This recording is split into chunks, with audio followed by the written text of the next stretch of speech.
kepemimpinan yang diselenggarakan oleh OSIS SMK Negeri Tinggi Kupang untuk tahun ajaran 2025. Kegiatan untuk LDK ini akan dilaksanakan setiap tahun tergantung daripada kepengurusan. Jadi kalau kepengurusan yang mau melakukan ini boleh dilakukan, tapi kalau tidak juga ya sebenarnya latihan dasar kepemimpinan itu sudah diajarkan sejak masih berada di dalam rumah tangga. Kata kuncinya di situ. Ya,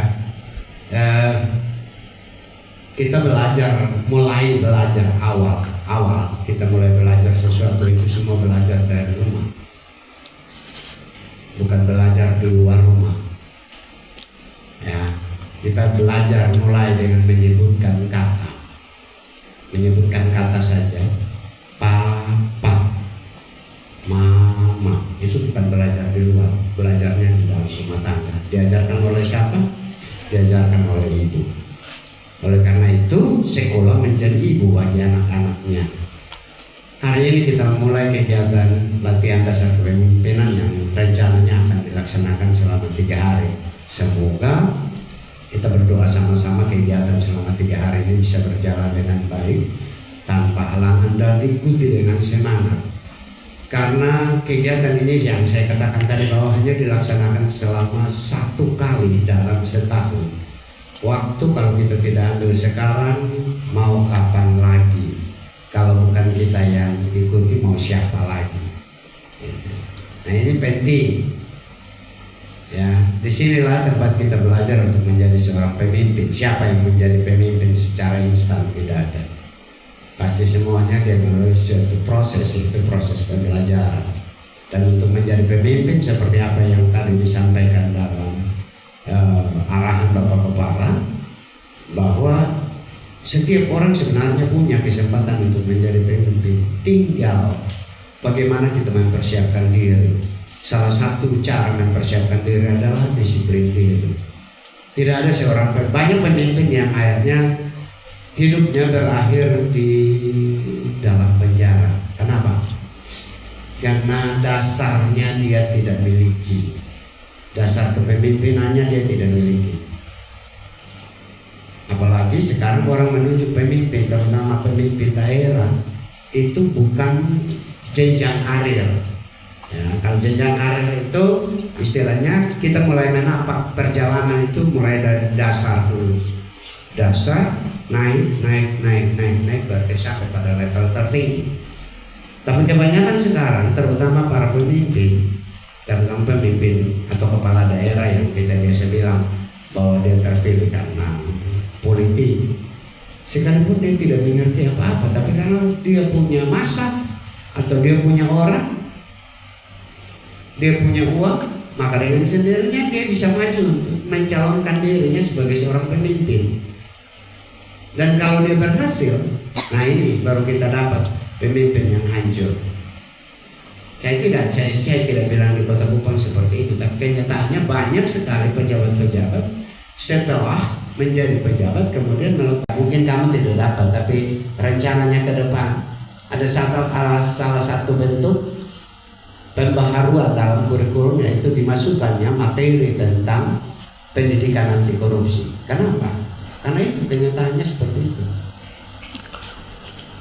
Kita ikuti media sosial, media mainstream maupun media massa yang lain sekarang lagi heboh-hebohnya menulis tentang bencana alam yang terjadi di daerah Sumatera, baik Sumatera Barat, Sumatera Utara, bahkan Aceh. 3 provinsi besar ini tertimpa musibah banjir, longsor. Akibatnya karena apa? Akibat karena penebangan hutan. Ternyata setelah diselidiki, ketika banjir terjadi itu banyak kayu gelondongan. Kayu gelondongan ini kayu-kayu besar yang dipotong kemudian dibiarkan begitu saja, tinggal diangkat. Padahal itu dipotong dari hutan, karena hutannya sudah gundul. Air hujan yang turun dari atas gunung begitu kencang, maka terjadilah banjir. Dan yang dibawa adalah kayu-kayu. Semua sekarang angkat tangan.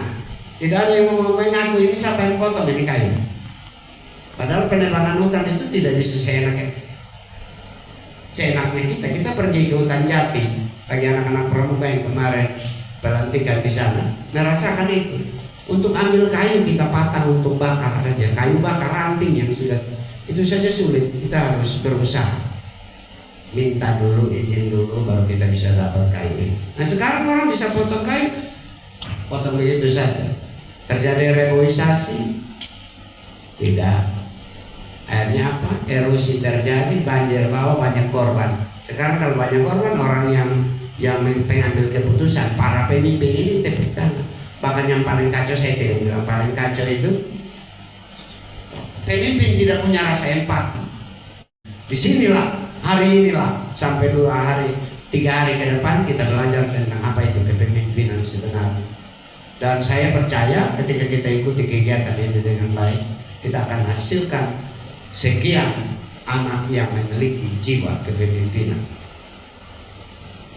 Dasar itu saya, nasihat saya, saran saya, ikuti kegiatan ini dengan baik. Jangan biarkan satu momen penting terlewat begitu saja, ya, hanya oleh karena kebiasaan kita yang buruk. Saya ambil contoh begini, ketika pemateri sementara menyampaikan materi, kita asik dengan HP kita. Kenyataannya seperti itu. Kita ikuti media sosial, media mainstream maupun media massa yang lain. Sekarang lagi heboh-hebohnya menulis tentang bencana alam yang terjadi di daerah Sumatera. Banyak kayu gelondongan. Tidak ada yang mau mengaku ini siapa yang potong ini kayu. Izin dulu baru kita bisa dapat kayu itu. Nah sekarang orang bisa potong kayu, potong begitu saja. Terjadi reboisasi? Tidak. Akhirnya apa? Erosi terjadi, banjir bawah, banyak korban. Sekarang kalau banyak korban, orang yang pengambil keputusan, para pemimpin ini tepuk tangan. Bahkan yang paling kacau, saya tidak bilang paling kacau itu, pemimpin tidak punya rasa empati. Ada pemimpin yang tidak punya kepemimpinan sebenarnya. Dan saya percaya ketika kita ikuti kegiatan ini dengan baik, kita akan hasilkan sekian anak yang memiliki jiwa kepemimpinan. Nasihat saya, saran saya, ikuti kegiatan ini dengan baik. Jangan biarkan satu momen penting terlewat begitu saja.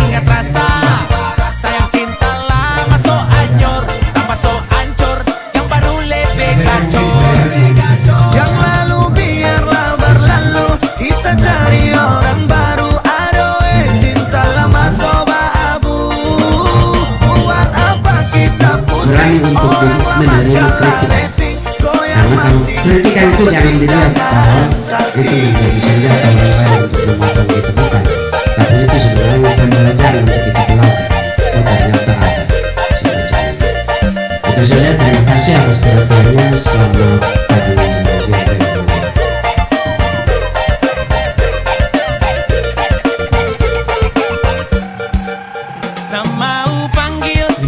Seluruh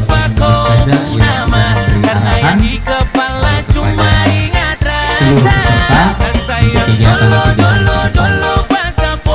sebagai informasi Bapak Kepala Sekolah, dan MEM, kita akan membuat kesepakatan peraturan seperti tadi informasi yang sudah disampaikan oleh Bapak Milus, bahwa selama kegiatan berlangsung handphone tolong di silent, ya, tolong di keep selama kegiatan berlangsung. Ketika narasumber memberikan materi, kita harus memberikan rasa hormat, rasa saling menghargai kepada narasumber. Oleh karena itu kita bersepakat untuk membuat satu aturan rules di kelas ini. Handphone tidak digunakan sepanjang kegiatan berlangsung. Anak-anak akan menggunakan handphone selama waktu istirahat, karena waktu istirahat itu ada 2 kali, break untuk snack dan juga break untuk makan siang. Jadi anak-anak silakan untuk menggunakan handphone selama waktu istirahat. Kemudian kembali pada kegiatan, aturannya tetap sama untuk tidak menggunakan handphone selama kegiatan berlangsung. Itu saja yang ingin saya sampaikan kepada Bapak Kepala Sekolah, Bapak Wakil Kepala Sekolah Bidang Kesiswaan, dan MEM sebagai koordinator pembina OSIS, dan terlebih kepada siswa-siswi yang mengikuti kegiatan ini. Terima kasih, selamat mengikuti kegiatan ini kepada kita semua. Tuhan memberkati. Selamat mandi ke toilet. Pagi Pak Kepala Sekolah SMK Negeri 3 Kota Kupang. Hari ini latihan dasar kepemimpinan yang dilakukan untuk membentuk jiwa kepemimpinan yang berani, peduli dan inovatif kepada generasi kita, untuk anak-anak kita. Apa sebenarnya gagasan yang dibuat untuk 10 hingga 12 Desember bagi anak-anak kita?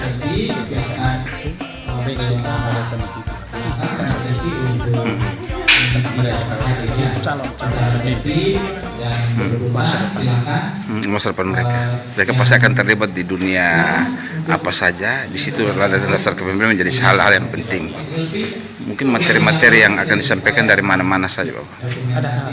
Ada sumbernya, ada masing-masing ada. Ya sudah siapkan mungkin dalam waktu tidak lama 10-12 Desember. Untuk 2 hari ini manfaatkan mereka di setelah ujian mereka di bawah. Harapan Bapak ke depan untuk anak kita? Harapan saya ke depan ada tumbuh yang berkarakter. Terima kasih untuk komentar Bapak. Selamat pagi Bapak Yesaya Banunai. Selamat pagi. 1, 2, 3. Kakak nama siapa? Valen Sinlai. Kalau kakak sendiri? Audrey Pinajatli, panggil Audrey. Oke. Ini dari kelas mana? Kalau Dari 11 Busana 3. 11 Busana 3. Kalau Adi sendiri? Kalau saya kelas 10 TJK 4. Anda terpilih untuk ikut latihan dasar kepemimpinan ini dari OSIS atau dari kelas atau gimana? Dari kelas. Dari kelas. Diusulkan dari wali kelas. Artinya itu sebuah persaingan. Di sana ada memilih yang terbaik dari yang baik. Nah, apa perasaanmu ketika diberi kesempatan mengikuti latihan dasar kepemimpinan yang dinilai ini mahal, membentuk jiwa kepemimpinan yang berani, peduli dan inovatif? Waktu Anda dengarkan nama Anda lolos untuk ikut kegiatan, Anda perasaannya gimana? Perasaan saya senang. Senang. Kamu sendiri? Kalau saya merasa senang dan bangga karena saya terpilih dan dapat belajar bagaimana menjadi pemimpin yang baik, bertanggung jawab dan dapat menghargai pendapat orang. Kakak sendiri, ini latihan dasar kepemimpinan sebenarnya apa yang hendak kita dapat? Anda sendiri punya kerinduan dapat apa dari seluruh materi yang akan disampaikan dari narasumber nanti? Agar bisa menjadi pemimpin yang baik. Ke depan begitu ya, keberanian, memiliki kecakapan, keterampilan dan sebagainya. Tadi disinggung soal pemimpin yang tidak koruptif begitu. Sekarang ini lagi marak di mana-mana, orang banyak pemimpin yang jatuh karena korupsi begitu. Anda sendiri ketika menjadi pemimpin ke depan, Anda mau melakukan apa untuk bangsa negeri ini, untuk di mana Anda mendapat kesempatan untuk memimpin, Anda mau bikin apa di situ? Saya akan Berjuang bagaimana upaya-upaya memberantas, mengurangi apa cara-cara untuk tidak ada korupsi. korupsi lagi, betul. Dengan demikian akan sangat menolong untuk kesejahteraan bangsa ya. Adi sendiri? Kalau saya akan menjadi panutan mereka dulu, tidak melakukan korupsi dan bisa menelah kembali laporan keuangan agar kalau terjadi kejanggalan bisa diselidiki lagi. Betul. Oke. Nah, terkait dengan apa namanya praktik-praktik itu di sekolah kita, kalau Anda sendiri dapatnya, apa yang Anda mau perjuangkan di sekolah ini?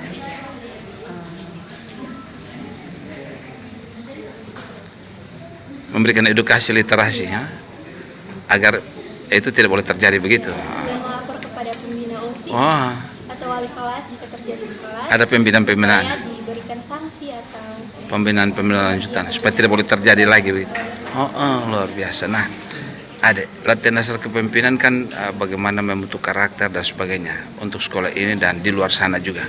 Mungkinkah di sana Anda di luar sana di lembaga apa Anda ada ikut kegiatan apa di luar sana, di gereja atau di mana mungkin?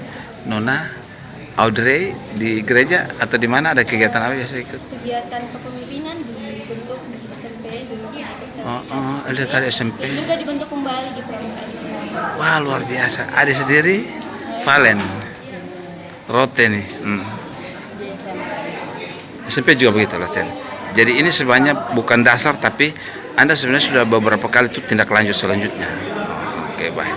Semoga Valen dan Audrey bisa mengikuti sesi-sesi dengan baik, bisa mengeksplor apa ide gagasan dengan baik di sini dan kemudian juga memantik semangat teman-teman untuk bisa berdiskusi dengan baik gitu. Sampai sukses, sampai tuntas.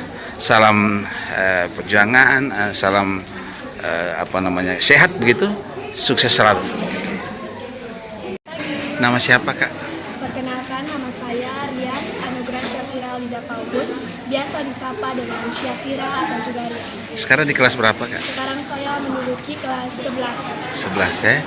Nah ini sekaligus sebagai ketua OSIS SMK Negeri 3 Kota Kupang. Ini periode berapa nih? Periode 2025 sampai 2020. Kakak sedikit gambaran berapa banyak sih staf sekarang di OSIS Kak? Kurang lebih kami memiliki 10 bidang. Jadi dalam satu bidang itu ada 5 orang. Jadi kurang lebih ada 50 anggota OSIS. 60 orang. Oke, ini gagasan untuk latihan dasar kepemimpinan ini sesuatu yang baik. Bagaimana ini bisa terjadi nih? Jadi ini merupakan perundingan dari pembina-pembina OSIS mau mengadakan acara ini untuk siswa-siswi dan juga anggota OSIS bisa mengikuti ini agar nanti kedepannya bisa memimpin suatu organisasi dengan baik. Oh begitu, latihan dasar kepemimpinan. Kalau Kak sendiri sudah berapa kali? Sudah berapa kali ikut latihan dasar kepemimpinan? Kalau saya Dari SMP ada ya? ada. Oke, luar biasa. Sebenarnya bukan dasar itu lanjutan tapi beda di sana SMP di SMA. Nah, harapan terakhir dari kegiatan ini ke depan Kak. Harapan saya berharap yang sudah mengikutinya tidak hanya mempelajari sendiri tapi bisa memimpin dan juga mempelajari orang lain sehingga orang lain juga bisa menjadi pemimpin. Jadi di generasi kita bisa menjadi pemimpin yang baik untuk bangsa kita ke depan ya. Semoga Kak dan teman-teman di OSIS dan semua teman ikut pelatihan LDKP ini mendapatkan resume yang bagus, materi yang bagus untuk bekal mereka di masa mendatang menjadi pemimpin bangsa yang baik. Salam sukses buat Kakak dan teman-teman di OSIS. Salam sukses, salam sehat.